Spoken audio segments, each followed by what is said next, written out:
বললেই চিনে মেসি, মাসিনা বেটা মেসি। ওরা ইহুদি, ওরা খ্রিস্টান, ওরা ইহুদি। আন্তর্জাতিক খেলার গল্প যেখানে চলে সেখানে বসে থাকাও হারাম। ব্রাজিলের খেলোয়াড়ের একটা নাম ছিল রোনালদিনহো।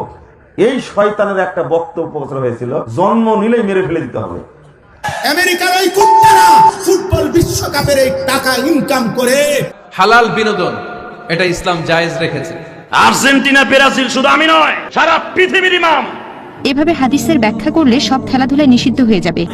চোরগুলো আজকে আমাদের যুবকদের কাছে আদর্শ হয়ে যায়, অথচ চোরেরা, মদখোরেরা, জুয়াখোরেরা আমাদের যুবকদের আইডল হতে পারে না। আন্তর্জাতিক খেলা ক্রিকেট, ফুটবল দেখা তো বহু দূরের কথা। আমি বলেছি আন্তর্জাতিক খেলা টিভিতে দেখা তো বহু দূরের কথা, আন্তর্জাতিক খেলার গল্প যেখানে চলে সেখানে বসে থাকাও হারাম। দেখি কোনো মায়ের বেটা এই ফটোকে উল্টে ধরতে পারে। আর তোমার বাড়ির উপরে, 5 তলা বাড়ির উপরে অনেকগুলি পতাকা, তার একটা হচ্ছে ব্রাজিলের পতাকা। তুমি ব্রাজিলকে চিনো কে? তুমি কি ব্রাজিলকে চিনো কে? আচ্ছা, তুমি কি কোনোদিন ভেবেছো ব্রাজিলকে? আচ্ছা, তোমার বিদ্যা তো নেই, তোমার কি একটু বুদ্ধিও নেই? তুমি কি মানুষই নও? রাজশাহী চাঁপাইনবাবগঞ্জের ভাষাতে তুমি কি অমানুষ? তোমার ভিতরে কি কোনো মানবতাই নেই? ওরা ইহুদি, ওরা খ্রিস্টান, ওরা ইহুদি, ওরা খ্রিস্টান। শোনো, যদি তারা শোনে যে তুমি পায়খানায় পড়ে গেছো তাহলে অট্ট হাসি দিবে, আর যদি তোমাকে পাশে পাই তাহলে তোমার মাথার উপরে লাথি মারবে, আর যদি তোমাকে পাশে পাই তাহলে আরো 3 বালতি পায়খানা তোমার মাথার উপরে দিয়ে দেবে। বলো দেখি ওরা কারা?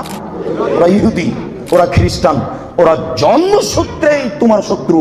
ওরা বলছে তোমার নবী ভুয়া, মোহাম্মদ সাল্লাল্লাহু আলাইহি ওয়াসাল্লাম ভুয়া নবী। নবী হলে আমাদের মধ্যে থেকে হবে কেন? ইব্রাহিম আমাদের, সুলাইমান আমাদের, দাউদ আমাদের, মুসা আমাদের, ঈসা আমাদের, ইয়াকুব আমাদের, ইউসুফ আমাদের, সব নবী আমাদের।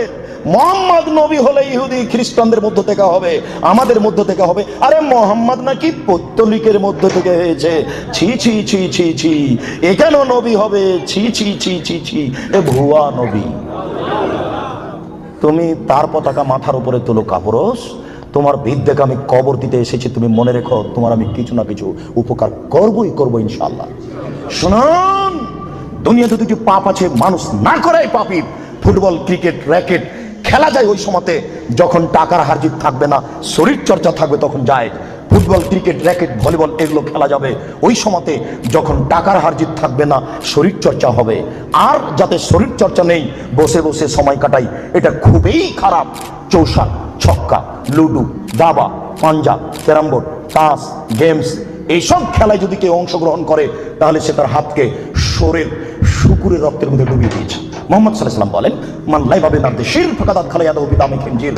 কেউ যদি চৌসার, ছক্কা, লুডু, দাবা, পাঞ্জা, ক্যারাম বোর্ড, তাস, গেমস এই ধরনের খেলায় অংশগ্রহণ করে সে তার হাতকে শরীর শুকুরের রক্তের মধ্যে ডুবিয়ে দিয়েছে।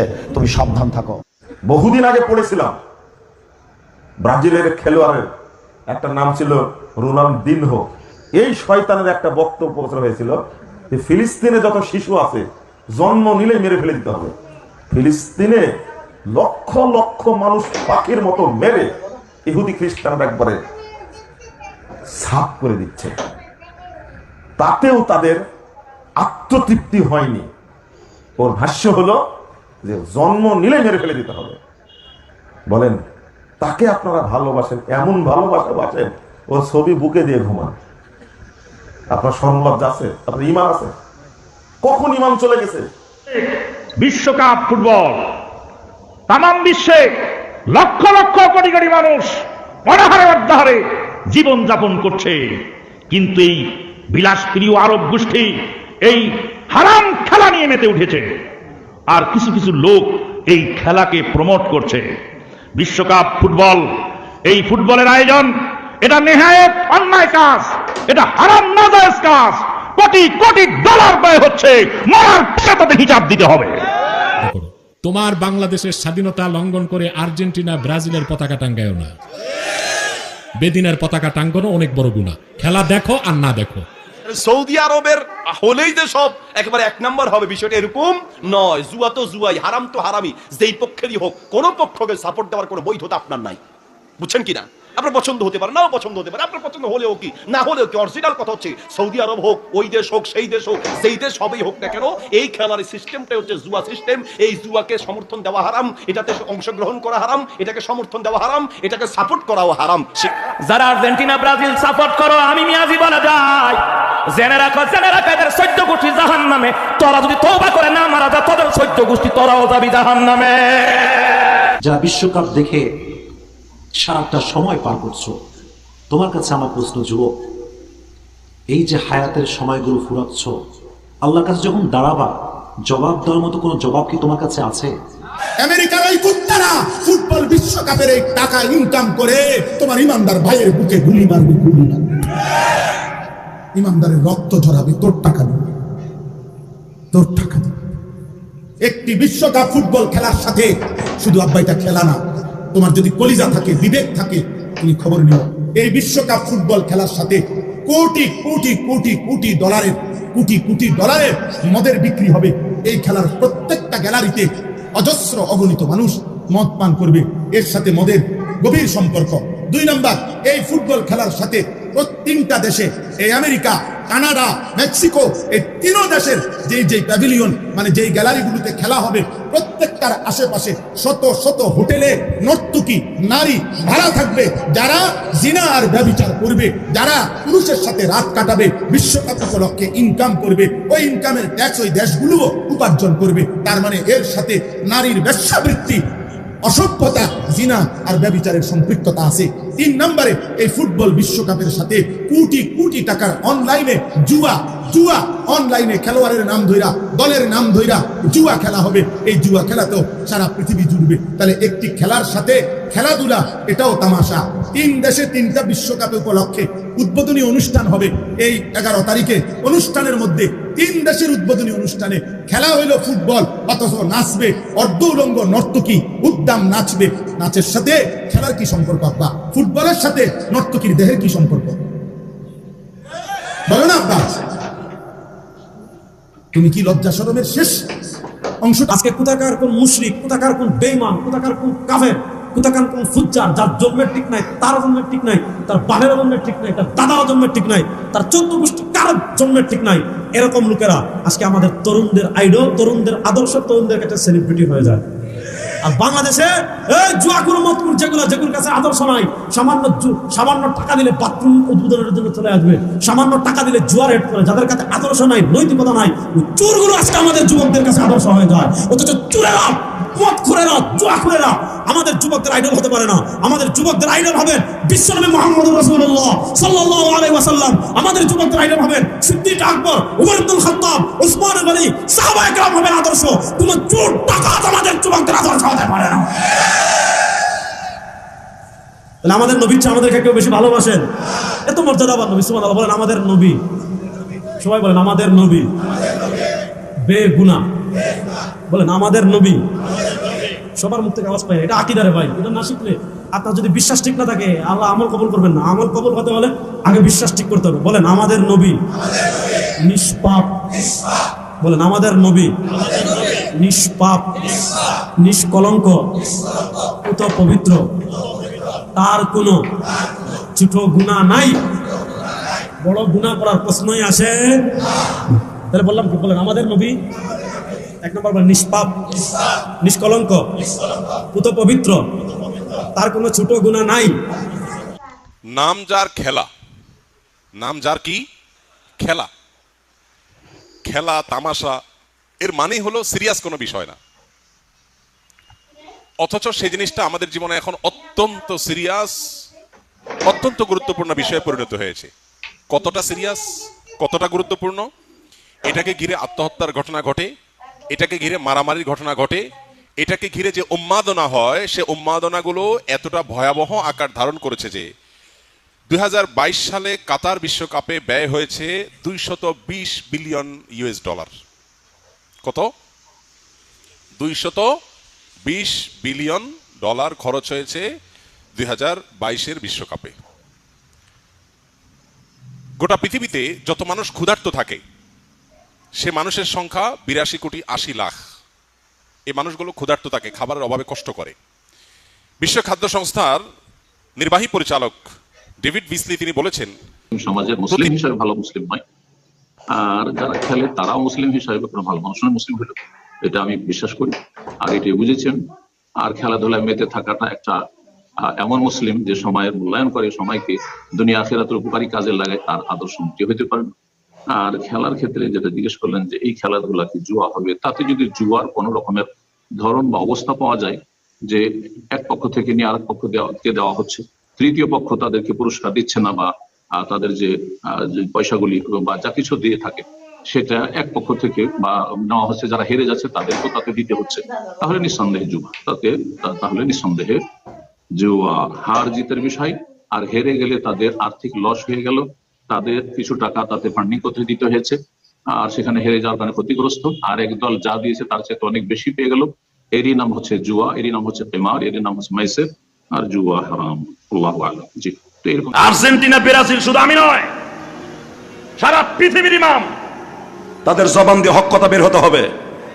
এই ব্রাজিল মুসলমানের দখলে ছিল, ইমাম বুখারীর এলাকা, ইমাম মালিকের এলাকা, এটা ইমাম মুহাম্মদ বিন হাম্বলের ব্যবসায়ী প্রতিষ্ঠানে এই ব্রাজিল হাজার হাজার মসজিদ বন্ধ করে রেখেছে এরা। 2-4টা জাতীয় মসজিদে, যে তোমরা ফেসবুকে দেখো, ইউটিউবে দেখো, এইটা যদি না রাখে তাহলে তার মুসলমান সমর্থন দেবে না, কাতার তাকে সমর্থন দিবে না, কারণ কাতার তো মসজিদের পাগল দেশ, সৌদি আরব মসজিদ পাগল দেশ। ওই 2-4টা স্যাম্পল রাইখা দেখাই দিছে আমাদের দেশে মসজিদ আছে, আমরা উলামা একরাম জানি, কারণ ওই দেশ নিয়ে আমরা গবেষণা করে লেখাপড়া করছি। ব্রাজিল, সামারকান্দ, ইটালি, যেটা এই যে তোমরা যেটা সমর্থন করো, আর একটা কি আর্জেন্টিনা। ইতিহাস জানেন আপনারা? ইতিহাস আগে জানেন। এই আর্জেন্টিনা কোন দেশ? আর্জেন্টিনা কি কলজা ফাইটা যায়। ধরেন আগামীকাল ফুটবল খেলা হলো জনপ্রিয় খেলা, অথবা মনে করেন টেবিল টেনিস হলো জনপ্রিয়, তখন কি এগুলোকে নিষিদ্ধ করা হবে? তাহলে খেলাধুলা শেষ হয়ে যাবে? আপনার উত্তরটা জানতে চাচ্ছি। বোন, আপনি প্রশ্ন করলেন যে দুই দল বিশেষজ্ঞ, একদল বলেন ক্রিকেট খেলা হারাম, একটা হাদিসে আছে যে তোমরা পাথর ছুঁড়ে খেলা করো না, এভাবে ধরলে অন্যান্য খেলাধুলাও নিষিদ্ধ হয়ে যাবে। আরেক দল বিশেষজ্ঞ বলেন যে সাধারণ মানুষেরা এই ক্রিকেট খেলোয়াড়দের দেখে নায়ক হিসেবে, রোল মডেল হিসেবে দেখে, সেটা হয়ে যায় অনেকটা উপাসনার মতো, তাই এটা হারাম। আর ভবিষ্যতে অন্য কোনো খেলা জনপ্রিয় হতে পারে, যেমন ধরেন ফুটবল, তখন কি বলবেন যে এই ফুটবল খেলাও হারাম? বোন, এখানে আমি যদি সেই হাদিসটার কথা বলি, বিশেষজ্ঞরা যেটা কথা বলেছেন, একটা হাদিস বলছে যে তোমরা পাথর ছোঁড়ার মতো কোনো খেলাধুলা করো না। এই হাদিসটা আমার জানা মতো অন্য কোনো খেলার ব্যাপারে প্রয়োগ করা যায় না। ক্রিকেটের সাথে মেলানো যেতে পারে, তবে 100% না, মেলানো যেতে পারে। বলকে পাথর হিসেবে ধরা নিয়ে মতভেদ থাকতে পারে। ব্যক্তিগতভাবে আমার উত্তর আমি জানি না, বলছি না যে নিশ্চিতভাবে এই হাদিসের ভিত্তিতে বলা যায় ক্রিকেট খেলা হারাম। আমি সেই বিশেষজ্ঞের সাথে একমত নয় যারা বলেছেন যে এই হাদিসের ভিত্তিতে ক্রিকেট খেলাকে নিষিদ্ধ করা যেতে পারে। কারো মনে যদি কোনো সংশয় থাকে আর ক্রিকেট না খেলে আলহামদুলিল্লাহ, তবে হাদিসটা যে 100% মিলে যাচ্ছে আমি এরকম কথা বলবো না। কিছু বিশেষজ্ঞ ব্যাপারটাকে এইভাবে দেখার চেষ্টা করেছেন। বিশেষজ্ঞগণের দ্বিতীয় যে দলটা, আমি এরকম কোন বিশেষজ্ঞের নাম জানি না যিনি ক্রিকেটকে হারাম বলেছেন, কারণ সাধারণ মানুষেরা অনেক সময় খেলোয়াড়দের উপাসনাই করে। আমি এরকম কোনো বিশেষজ্ঞকে চিনি না। অবশ্য ফতোয়া খুঁজতে চাইলে আপনারা অনেক পাবেন। প্রথম দল, হ্যাঁ, কিছু বিশেষজ্ঞকে চিনি যারা এরকম বলেন। তবে দ্বিতীয় দল যারা বলেন যে ক্রিকেট খেলা হারাম কারণ মানুষ খেলোয়াড়দের তখন খুব পছন্দ করে বসে, এটা সম্পূর্ণ ভুল। আমি এটার সঙ্গে একমত নই। মানুষ একজন দায়ীকেও পছন্দ করতে পারে, মানুষ আমাদের নবী সাল্লাল্লাহু আলাইহি ওয়াসাল্লামকে পছন্দ করতে পারে। পৃথিবীতে মানুষের সবচেয়ে বেশি ভালোবাসা পেয়েছেন মুহাম্মদ সাল্লাল্লাহু আলাইহি ওয়াসাল্লাম, তাহলে কি আপনারা বলবেন নবী রাসূল হওয়া হারাম? মানুষ দায়ীকেও পছন্দ করতে পারে। আমি শেখ দিদাতকে শ্রদ্ধা করি, তাকে ভালোবাসি। তার মানে এই না যে ইসলামিক লেকচার দেওয়াটা হচ্ছে হারাম। তাহলে দ্বিতীয় যুক্তিটা পুরোপুরি ভুল, আমি এটার সাথে একমত না। আপনি একজন মানুষকে পছন্দ করতে পারেন, ভালোবাসেন, শ্রদ্ধা করেন, তবে তার কারণটা হবে ইসলামিক, অথবা হারাম কিছু নয়। হয়তো সরাসরি ইসলামিক না, তবে হারাম নয়, এরকম হলে সমস্যা নেই। পছন্দ করতে পারেন গণিতজ্ঞকে, আর সেটা যেন শিরক না হয়। যদি সেটা শিরক হয়ে যায় তাহলে যে কাজটা করছে সে দায়ী। একজন লোক ধরেন বিখ্যাত কাউকে পছন্দ করে, হতে পারে কোনো ব্যবসায়ীকে, অথবা কোনো ক্রিকেটারকে, হতে পারে একজন ফুটবল খেলোয়াড়কে বা দায়ীকে, অথবা রাসূল। যদি পছন্দের মাত্রাটা বেড়ে গিয়ে শিরকে চলে যায় তাহলে সেটা হারাম। তবে এটা বলবেন না যে ইসলামিক লেকচার দেওয়া হারাম। নাউজুবিল্লাহ, নবী রাসূল হওয়াটা হারাম। এখানে দায়টা পড়বে যে কাজটা করছে তার উপরে, খেলার উপরে না। এই দ্বিতীয় দলের বিশেষজ্ঞ আমি এরকম কাউকে চিনি না। আপনি কোথেকে পেয়েছেন আমি জানি না, তবে নিশ্চিতভাবে আমি দ্বিতীয় যুক্তিটার সাথে মোটেও একমত নই। এখন ক্রিকেট খেলার ব্যাপারে আমার ব্যক্তিগত কিছু মতামত আছে। এগুলো আমার ব্যক্তিগত মতামত, হয়তো শরিয়ার অংশ নয়। আমি একটা জিনিস পছন্দ করতে পারি, না করতে পারি। যদি ব্যক্তিগত মতামত জানতে চান, আমি ক্রিকেট খেলার পক্ষে নই। আমার মতে ক্রিকেট হচ্ছে সময়ের অপচয়। এই খেলায় আমরা দেখি 22 জন লোক খেলছে আর 22 মিলিয়ন দেখছে। আগে এই খেলাটা হতো 5 দিনের, 5 দিন শেষে ফলাফল ড্র। এখন শুরু হচ্ছে ওয়ানডে ক্রিকেট। আর ক্রিকেট খেলায় আপনারা দেখবেন যে খেয়াল রাখতে হবে বাতাসের স্পিড কেমন, আকাশে মেঘ আছে কিনা, পিচটার অবস্থা কেমন, খেলোয়াড়দের চেয়ে অন্যান্য জিনিসগুলো যেন বেশি গুরুত্বপূর্ণ। আমি যে খেলা পছন্দ করি, যেমন ফুটবল, হকি, বাস্কেটবল, ভলিবল, অন্যান্য বেশিরভাগ প্রায় সবগুলোই আমার মধ্যে ক্রিকেটের চেয়ে ভালো।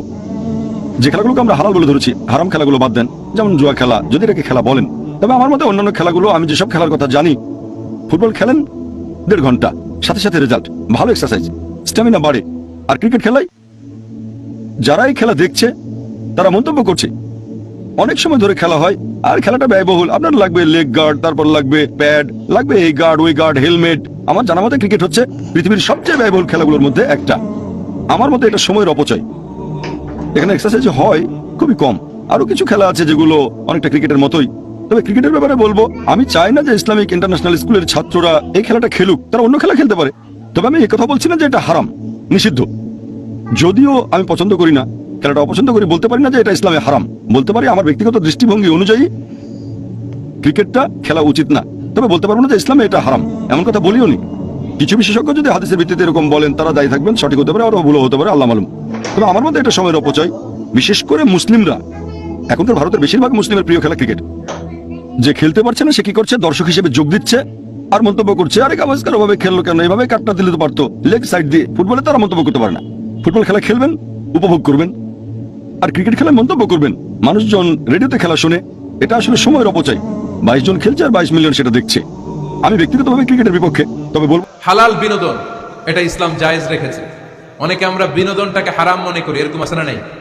হ্যাঁ, বিনোদন দুই ধরনের, একটা হারাম এন্টারটেইনমেন্ট আর একটা হচ্ছে হালাল এন্টারটেইনমেন্ট। আম্মা জান আয়েশা রাদিয়াল্লাহু তাআলা আনহাকে নিয়ে মরুভূমিতে দৌড়াদৌড়ি করতেন। ভাবির সাথে দৌড়াদৌড়ি করছেন কারা কারা, দেখি হাত তোলেন। হ্যাঁ, দৌড়াদৌড়ি করছেন কোথায়? যৌতুকের লাগে হেতেরে দৌড়াইছেন? হেতি বাসাল্লাই দিছে দৌড়, এই দৌড়াদৌড়ি না। আম্মা জান আয়েশা রাদিয়াল্লাহু তাআলা আনহার সাথে বিশ্বনবী মরুভূমিতে দৌড়াদৌড়ি করেছেন। বলেছেন, আয়েশা দেখো কে কার আগে ওই খেজুর বাগান ধরতে পারে, তুমি আগে না আমি আগে। একবার বিশ্বনবী জিতলেন, তার 7 বছর পরে প্রথমে আম্মা জান আয়েশা রাদিয়াল্লাহু তাআলা আনহা ওই দৌড়ে জিতলেন। তার 7 বছর পরে বিশ্বনবী জিতে আম্মা জান আয়েশাকে হারাই দিলেন। পড়েন সুবহানাল্লাহ। ঈদের দিন আম্মা জান আয়েশাকে হাবাসী সাহাবাদের তীর আর বল্লম দিয়ে যে খেলা চলতে, এই খেলা দেখাতেন। সুবহানাল্লাহ পড়েন। বিশ্বনবী খেলা দেখাতেন আম্মা জান আয়েশাকে। এই হচ্ছে স্বামীর দায়িত্ব, হালাল এন্টারটেইনমেন্ট।